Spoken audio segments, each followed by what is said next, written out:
I'm Coach Corey Wayne, and this is my video coaching newsletter. And the topic of this newsletter is going to be why women won't make you happy. If you're single right now and you want a girl and you're thinking to yourself, all I got to do is get a chick, and once I got a chick, my life is going to be gravy, and then I'll be happy the rest of my life, you are totally bullshitting yourself. If you're not happy right now, say you're going to meet the love of your life tomorrow. Well, 6 months from now, 8 months from now, whenever the infatuation wears off, what you're going to be faced with is the fact that your life still sucks. You're going to be faced with the fact that you're still not happy.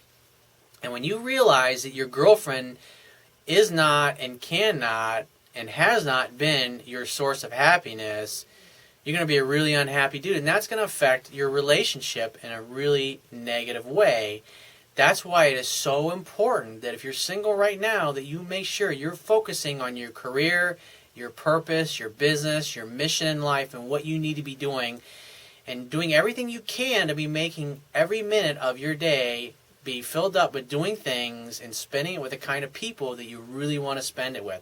And if it's not like that now, you simply are moving towards that in a steady manner, finding a way to grind it out even when things suck, even when it seems like your future is in doubt, even when it seems like you're not going to get that job that you really want, even when it seems like your business is never going to get to the level of income that you want it to be.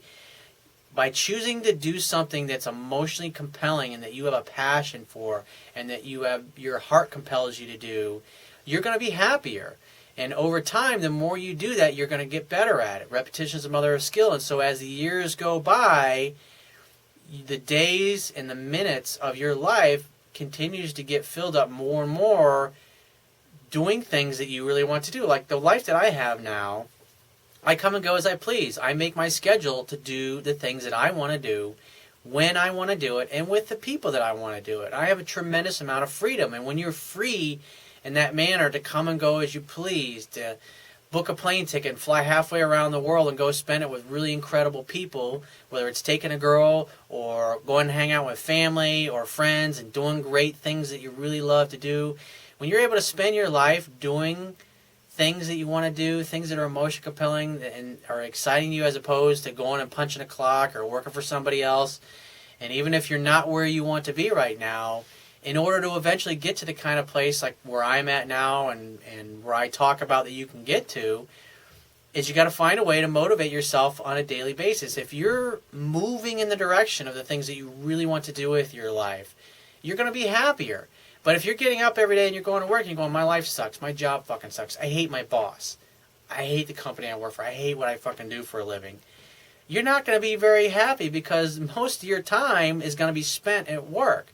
And so if you're going and working 40, 50, 60 hours a week, whatever it happens to be, and going home miserable at the end of every night, it's going to affect the quality of the relationship that you're able to have with a member of the opposite sex. And so I've got an email here from a viewer.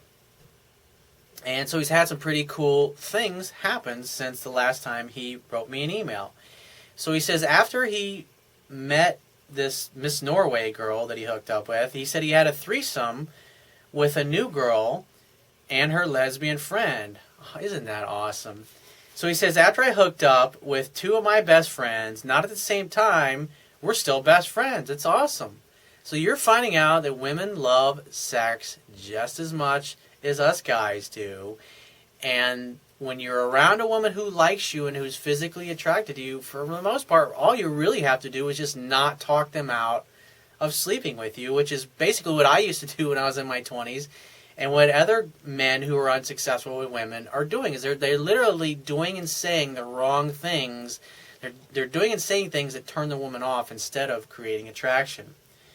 So here's the interesting observation that he's realized. He says, being with these girls did not make me happy, not even the threesome.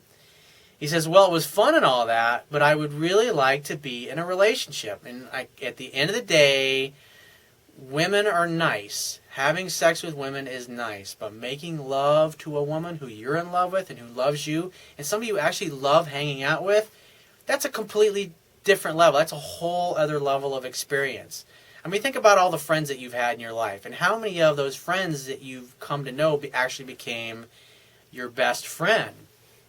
That's something to think about. Very few of them. And so when you have a relationship with somebody that's your best friend, your best buddy, or you're with a woman who's just fucking knocks your socks off, the kind of woman that, like, when you're away from her, you can't stop thinking about her, and vice versa, and she's thinking about you. And then, like, as soon as you guys see each other, you're all over each other. And everybody around you can tell that there's a special connection there. You're not going to have that with every single woman. Even women that you have a great sexual chemistry with and a strong physical attraction with, you can't fake it if you find her boring. If she's super hot and awesome in bed, but you can't stand being around her, or you're just not that excited to listen to her, I'm sorry, but you can't fake it. It's either there or it's not. The chemistry is either there or it's not. And you have to have the guts to move on and to keep searching when it doesn't feel right. That's the important thing. You got to trust what you feel, not what you think. You need to stay out of the monkey brain and trust your heart when it comes to matters of the heart. So he says, I'm working on getting my life together to be good boyfriend material. Exactly. You got to become the kind of person that you want to attract. If you want to date super awesome, high-achieving women like beauty queens or very successful women that are successful actresses or successful models or successful entrepreneurs, you have to become that yourself. It doesn't mean you got to make $1 million first. It just means that you're working towards making your life the way you really want it to be. In other words, you're making progress. You can see the light at the end of the tunnel. Even though it might be 5 years or 10 years out, you're making progress, and you're excited about the little progress that you're making. The key is to have enthusiasm, to have an emotionally compelling life. Because if you're not excited about your life, you're certainly not going to be able to get a woman excited about it. And if you're excited about your life and you love what you do and you're excited to talk about that, a woman is going to appreciate your passion and your ambition, and she's going to find you more attractive than, say, a guy who's going, oh, my life sucks and my job sucks, and, hey, you're really pretty. Would you like to go out with me? I mean, think about it. So he says, I enjoy extreme sports, downhill surfing, and I dress like a surfer, and sometimes I would like to hook up with classier girls, but my belief system tells me that girls like that don't like surfer snowboard guys. True or false? Bullshit. That's your fucking bullshit story, and that's the limiting belief that you tell yourself, oh, I could never find a girl like that. I'm going to tell you about one of the women I think is one of the most beautiful women in the world, and there's a supermodel, and her name is Marissa Miller. Google her name, Marissa Miller. This woman is physically perfect. She is fucking bad to the bone, smoking hot, multimillionaire, supermodel. She's also a Victoria's Secret angel. And the guy that she's married to, he's a fucking surfer dude. And guess what? She's a surfer chick. She grew up surfing. She loves to surf. She loves the water. And she met a guy that had similar interests at her. She fell in love with a dude. I think he's a professional surfer, as a matter of fact.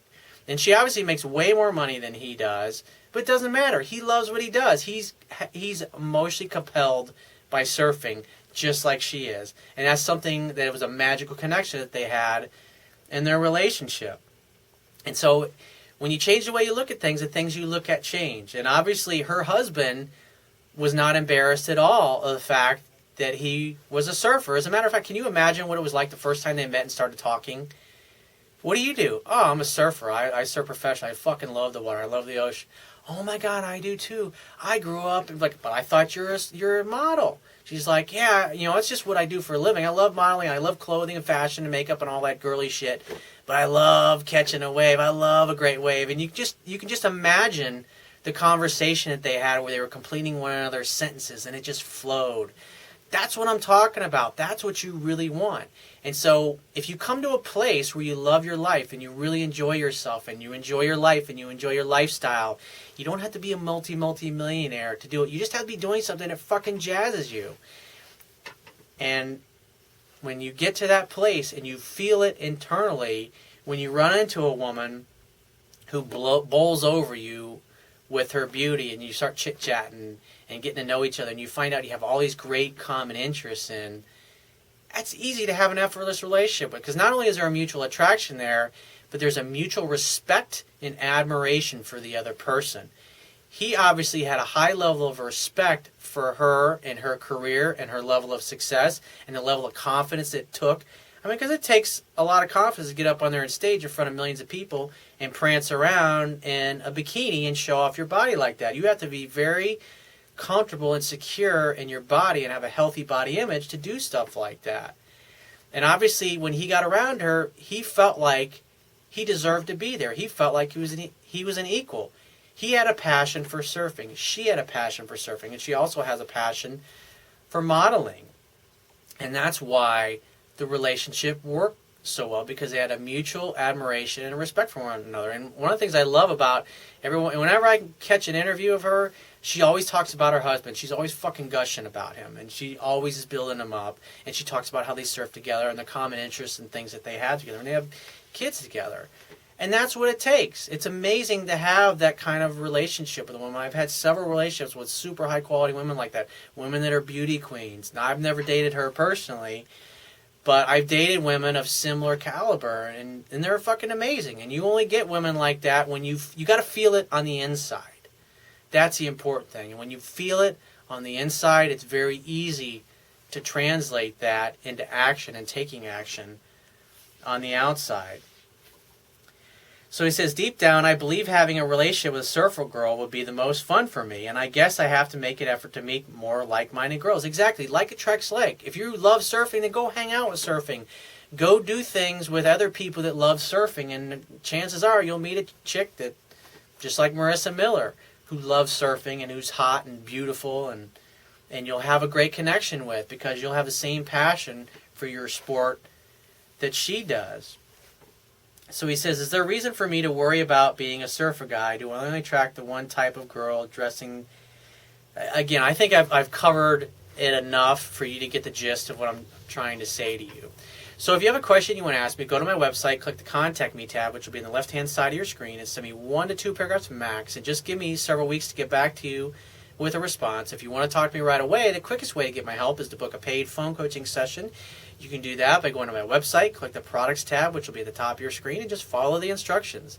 If you want to get a digital version of my Kindle ebook, on my website, underneath the email sign-up box, the box has a link that will take you right to the Amazon Kindle download page for my book. Once you get there, if you don't have a Kindle device, just download one of their free e-reader apps for whatever electronic device you want to read my book on. And if you appreciate the value of the information I offer in this video newsletter, the articles on my website, or my ebook, you can show your appreciation right now by going to my website. And on the Wibia toolbar at the bottom of your screen, click the PayPal donate button and donate any amount that you feel is equal to the value of the information. And I will talk to you soon.